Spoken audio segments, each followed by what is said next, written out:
That Saturday was steeped in the kind of formal celebration that feels both joyous and strangely distant. I was standing near the open bar at a lavish wedding reception just outside of Philadelphia, adjusting my tie for what felt like the 100th time. My best friend, Evan, was a groomsman for his cousin, and I was there as his +1, a familiar face in his family's orbit. The air was thick with the scent of lilies and expensive perfume, the sound of a string quartet giving way to a more modern playlist.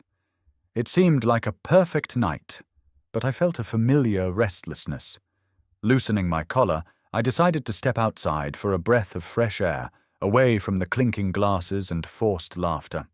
I wandered past the manicured gardens and found a stone bench tucked away in a quieter, dimly lit corner of the venue's sprawling grounds. And that's when I saw her.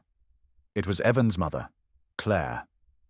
She was sitting alone, her back partially to me, her shoulders trembling almost imperceptibly. I hadn't given her much thought all evening, other than a polite hello earlier. She was always just Evan's mom to me, a constant, pleasant presence in the background of our friendship. She was probably in her late 40s, but she carried herself with a grace that made age seem irrelevant. To me, she had always been a figure of quiet composure, the parent who offered a cool drink on a hot day or asked about my classes with genuine interest. Nothing more than that. So seeing her like this, vulnerable and hidden away, was jarring.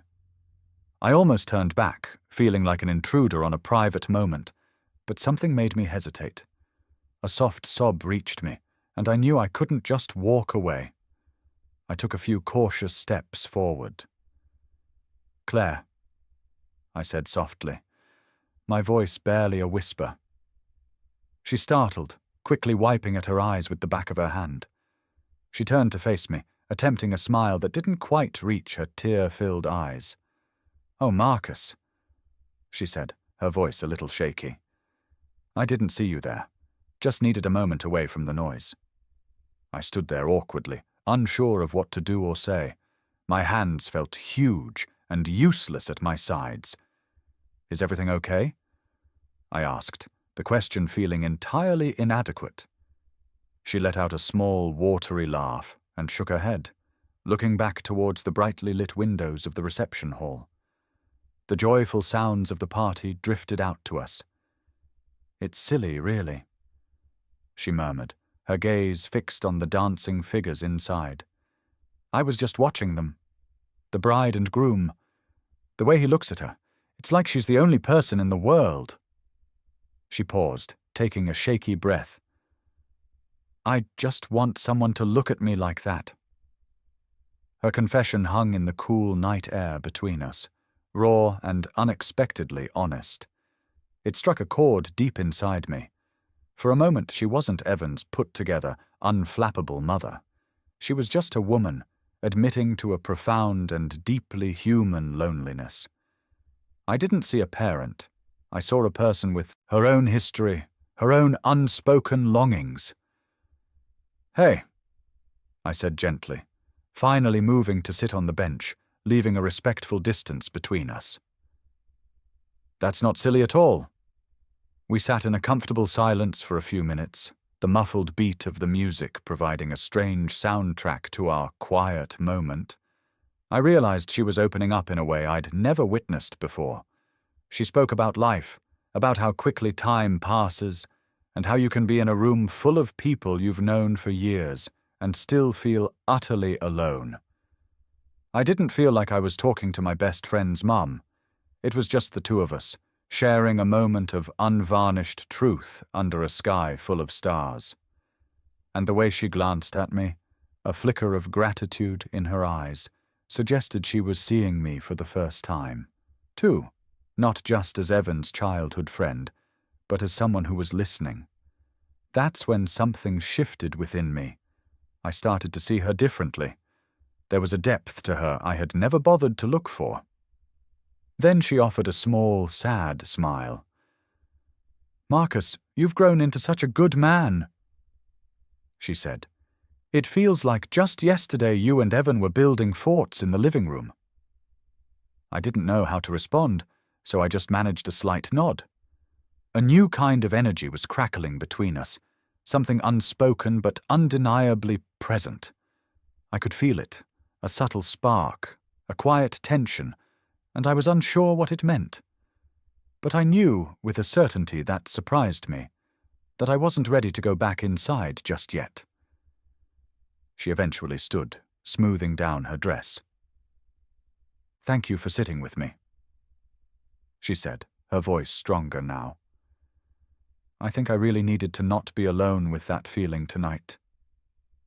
I gave her a small smile back, a warmth spreading through my chest that had nothing to do with the wedding and everything to do with the woman standing before me.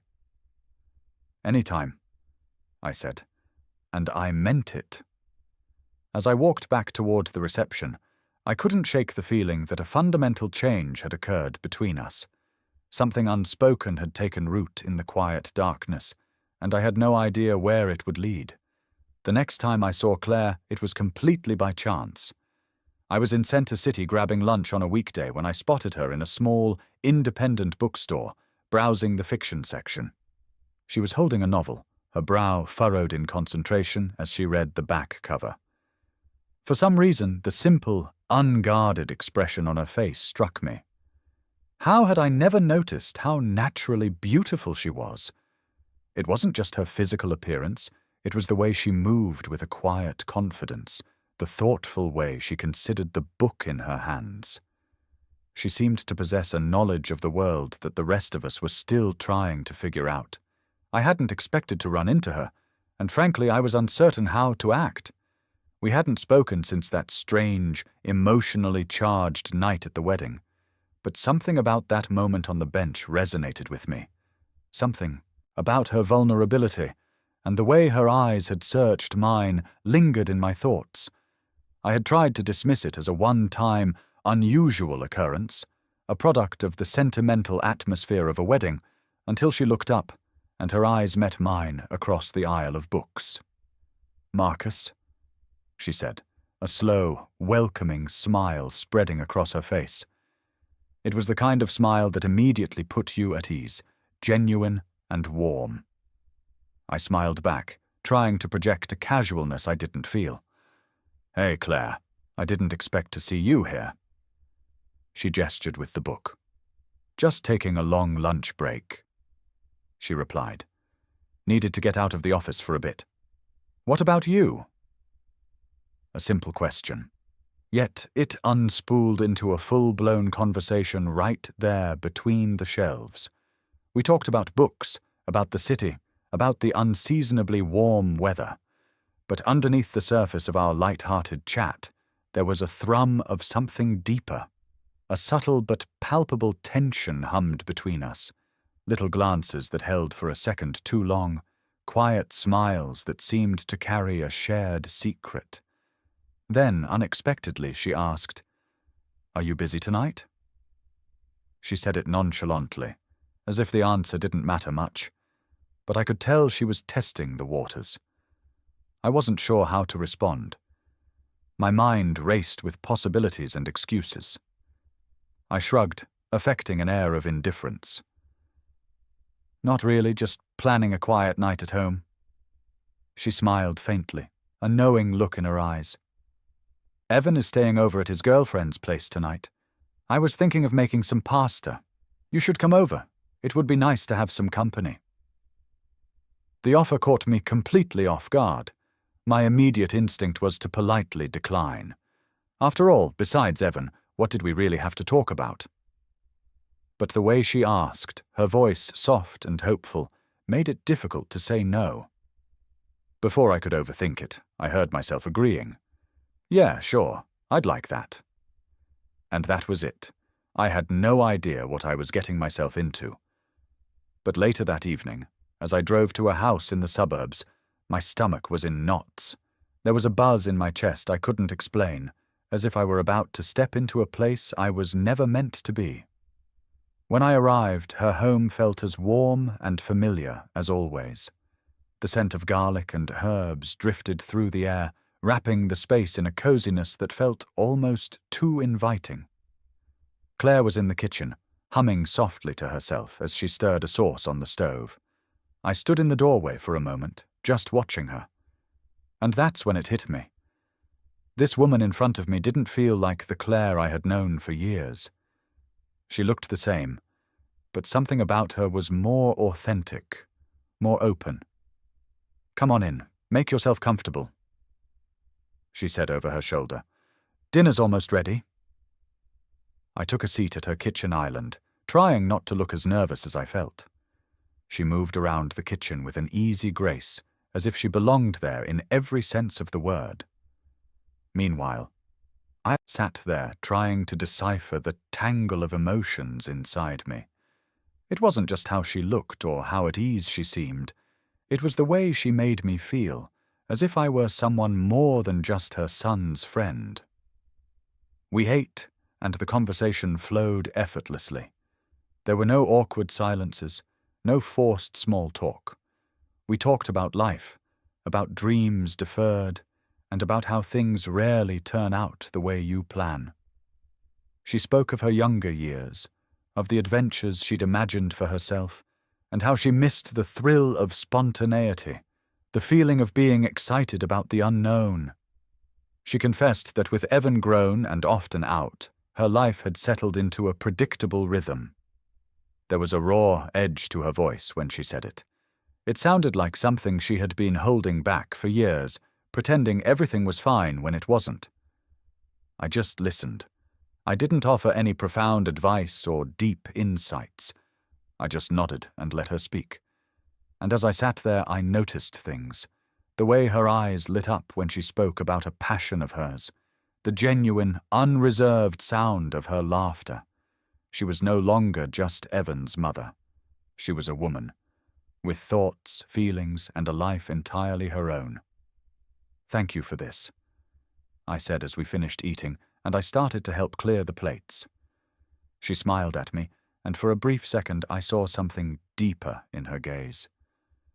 "I'm so glad you came," she said. "It's been a long time since I've had a real conversation with anyone."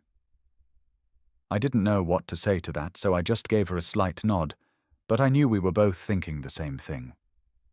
There was a current between us now, something we didn't have to name out loud. When it was time for me to leave, she gave me a hug at the door. It was simple, relaxed, and warm. But her hand lingered on my back for a fraction of a second too long, and that small gesture stayed with me. "Take care, Marcus," she whispered, her voice barely audible. My head was spinning as I walked back to my car. The evening had seemed so ordinary on the surface, yet it had unlocked something inside me. I couldn't put a name to it. She hadn't done anything overtly inappropriate, but the way she had looked at me, the way she had listened, it made me feel like there was something real between us, a connection of a different kind. I had been to Evan's house 100 times, but this felt entirely new, and I hated how much I thought about it in the days that followed. I tried to push it from my mind, to pretend nothing had happened. A few days later, Evan called and asked if I wanted to grab a beer. I figured getting out would help clear my head, but as soon as I walked into the dimly lit pub, I saw Claire sitting at a high-top table with a couple of her friends.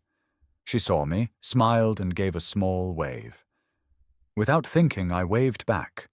Her smile was casual, yet it held a warmth that hadn't been there before, an unspoken familiarity that made my stomach do a slow flip. "Hey, Marcus," she said as I approached. "I didn't expect to run into you tonight." I shrugged, trying to play it cool. "Just meeting up with Evan. I didn't realize you'd be here." She laughed lightly. "Yeah, a much-needed catch-up with some old friends. I haven't had a girls' night in ages." Her eyes lingered on mine for a beat longer than necessary, and just like that, the tension was back. That subtle undercurrent that hummed between us, always there, just beneath the surface. I should have excused myself, said I'd see her later and gone to find Evan, but I didn't. Instead, I found myself pulling up a stool next to her. We talked, we laughed, and we pretended that there was nothing unusual about it. Eventually, Evan arrived and joined us. The three of us sat there, talking about his job, old memories, and the silly things we used to do as kids. But even with the lively chatter buzzing around us, my attention kept drifting. And every time Claire looked my way, I felt it. That shift, that something her laughter or her glances stirred in me, something I didn't fully understand. It felt like we were both holding a secret that neither of us dared to speak. Then, at one point, Evan got up to order another round, leaving just the two of us at the table. I hadn't planned to say anything, but the words tumbled out before I could stop them. "So, Claire, how have you actually been?" She paused, her smile fading slightly. For a moment I saw something raw and unguarded in her eyes. "I'm doing okay," she said, her voice quiet. "Just feeling a little lonely lately." Her honesty caught me off guard again. It was as if she peeled back another layer, revealing someone I hadn't expected, someone who was not just Evan's mother. "Yeah," I replied, nodding slowly. "I get that. It's not always easy." She gave a quiet nod in return, and we sat in silence for a few moments. It wasn't awkward. It was strangely peaceful. I wanted to say something more, something to comfort her, to ease the burden I could sense she was carrying, but the words wouldn't come. So I just looked at her, wondering if she really meant it, or if perhaps she was hinting at something deeper. Evan came back with our drinks, and the moment was broken. But something inside me had shifted. That night, my perception of Claire was irrevocably altered. She no longer felt like just a friend's parent. There was a different kind of light around her now, a dangerous and alluring one. Later, when we all decided to head home, I walked with Evan to his car, but my thoughts were stuck on that brief conversation with her. What did she really mean by lonely? Was she just venting, or was she quietly asking for something more? As soon as I got home, I collapsed onto my couch and replayed the entire night in my head. That dinner, that confession, the look in her eyes at the bar. It was then that I realized this wasn't just some random series of encounters.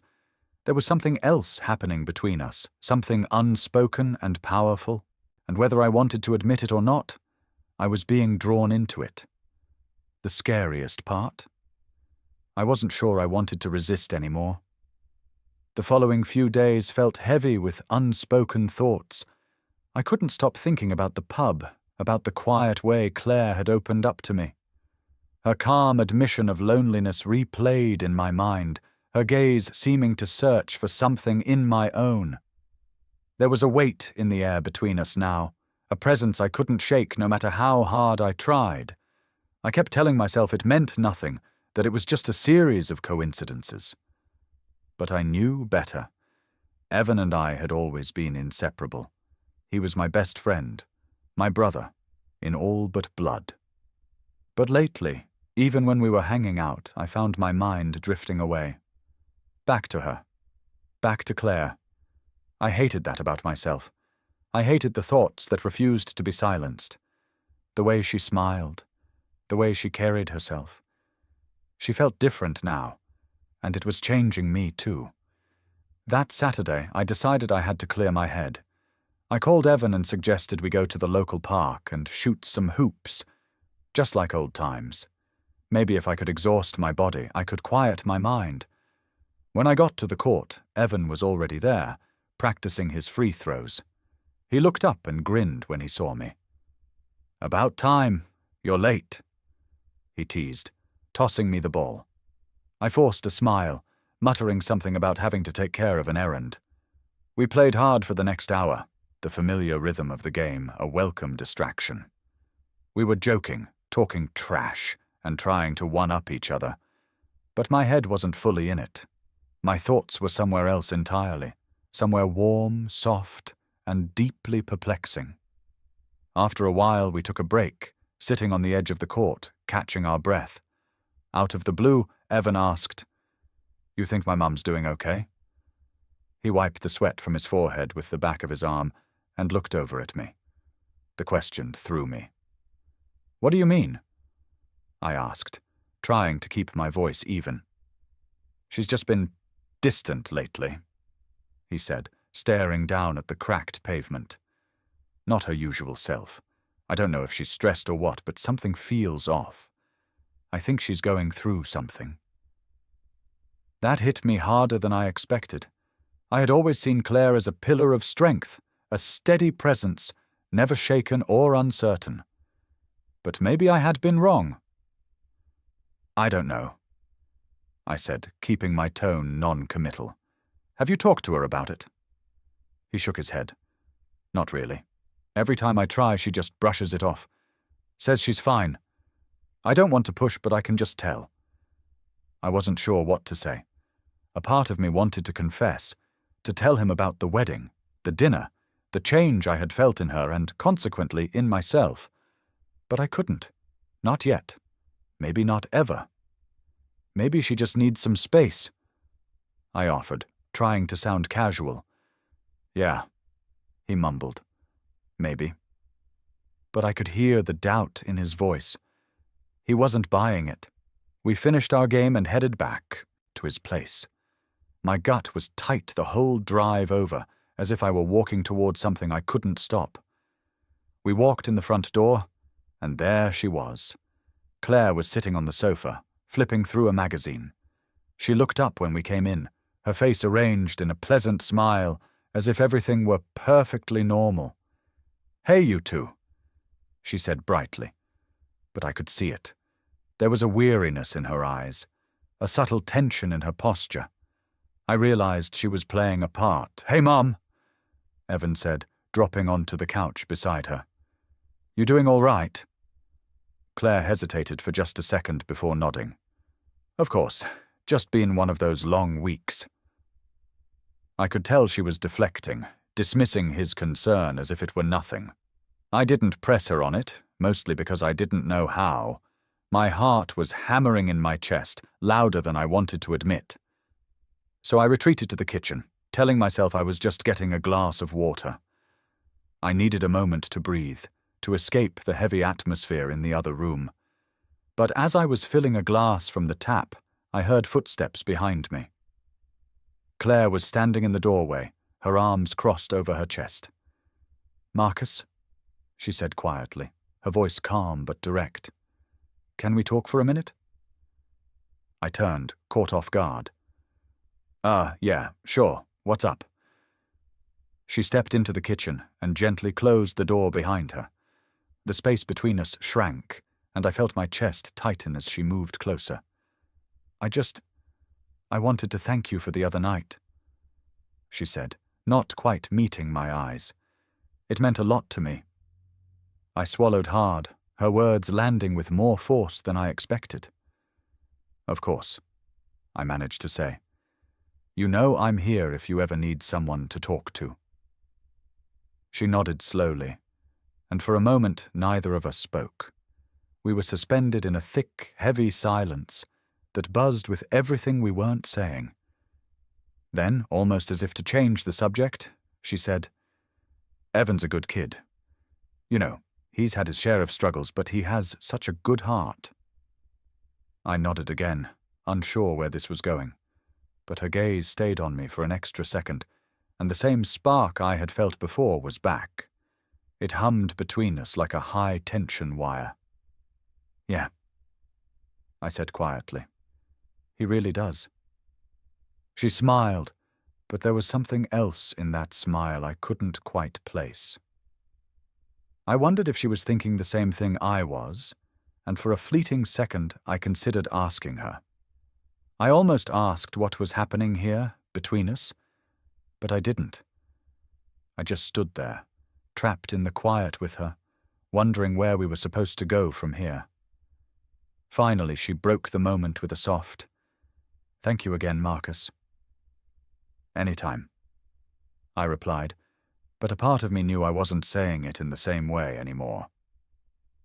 A week passed since that quiet confrontation in the kitchen.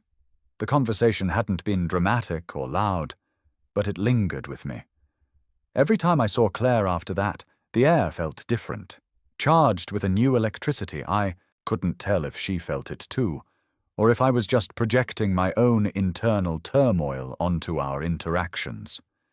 Regardless, the dynamic between us had irrevocably shifted, and I couldn't shake it. Evan and I hung out as we always did. He laughed, he joked, he did his best to keep things light. But it didn't help. Every time Claire entered a room, my eyes would follow her. I noticed the small things. The way she tilted her head when she was listening intently. The way her eyes would meet mine for just a fraction of a second longer than necessary. It was subtle, almost imperceptible, but I saw it. I felt it. Then came the following Saturday. Evan had plans with his girlfriend, which meant I found myself at their house, waiting for him to get ready to leave so we could head out separately. It wasn't what I had anticipated, but I didn't mind. The truth was, I needed the solitude.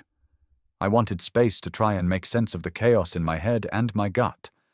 I was sitting on the couch, scrolling aimlessly through my phone, when I heard her voice from the hallway. "Marcus?" I looked up, surprised to see her standing there. Her expression was unreadable. "Hey," I said, trying to sound casual, but my heart was already starting to race. She walked into the living room, hesitated for a moment, and then asked, "Can we talk?" That simple question made my stomach clench. "Yeah, of course," I said, setting my phone aside. She came over and sat on the other end of the couch. We weren't touching, but the space between us felt infinitesimally small. The air grew heavier. The room seemed to shrink. "I've been thinking a lot about our conversations lately," she began, her voice soft and careful. "And I feel like I owe you an apology." I looked at her, completely thrown. This was not where I expected this conversation to go. "I know I've been a bit open with you," she explained, saying she had been dealing with some personal things and didn't mean to unload them on me. I blinked, trying to read her face. "I mean, it's fine," I finally managed. "You don't have to apologize for that." She offered a warm smile at this, but something in her eyes told me she wasn't finished. There was more she wasn't saying. "I appreciate that," she replied, "but I think I might have crossed a line with you." My heart skipped a beat. This was the moment I had been both dreading and, if I was being honest with myself, quietly anticipating. I had no idea where it would lead, but I couldn't stop myself from hearing her out. "What do you mean?" I asked, my voice softening, becoming more cautious. Claire took a deep breath and looked down at her hands, which were nervously twisting the hem of her sweater. "I think you know," she said gently. "There's been something between us, and I can't keep pretending it doesn't exist." I froze. Her words hit me squarely in the chest, with more force than I could have imagined. Of course I had felt it, but hearing her say it out loud made it real, tangible, and terrifyingly complicated. "I'm not trying to make things awkward, Marcus," she continued, her voice barely above a whisper. "I'm just not sure how to handle this, but I can't keep acting like nothing is happening." I looked at her, my mind racing in a dozen different directions. Every rational part of me was screaming that this was wrong, that I should get up and leave, that I shouldn't be in this position. And yet there I was. "I don't want it to be weird either," I said, my voice strained as I tried to keep the situation from spiraling. "But I honestly don't know what you want me to say." She met my gaze then, her eyes direct and steady. We sat in silence for what felt like an eternity. The stillness was thick, laden with all the things we couldn't say aloud. Then she reached out.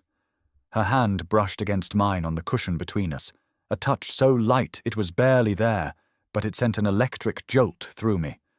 My breath hitched in my throat, and for a few seconds I couldn't move.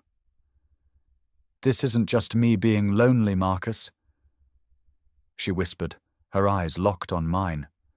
"I'm not sure what this is, but I can't ignore it anymore, and I don't want to." A tidal wave of emotions washed over me all at once: guilt, curiosity, desire, fear. I was acutely aware of the risks. I knew what could happen if anyone ever found out, but the connection between us felt too strong to deny. And a part of me, a part I was afraid to acknowledge, didn't want it to stop. "Are you sure?" I asked, my voice wavering. "I mean, with everything. With Evan." She nodded, her fingers curling around mine, her grip firm and certain. "I'm sure." And with that, the invisible line we had been so carefully dancing around vanished. We said nothing more. There was nothing left to say.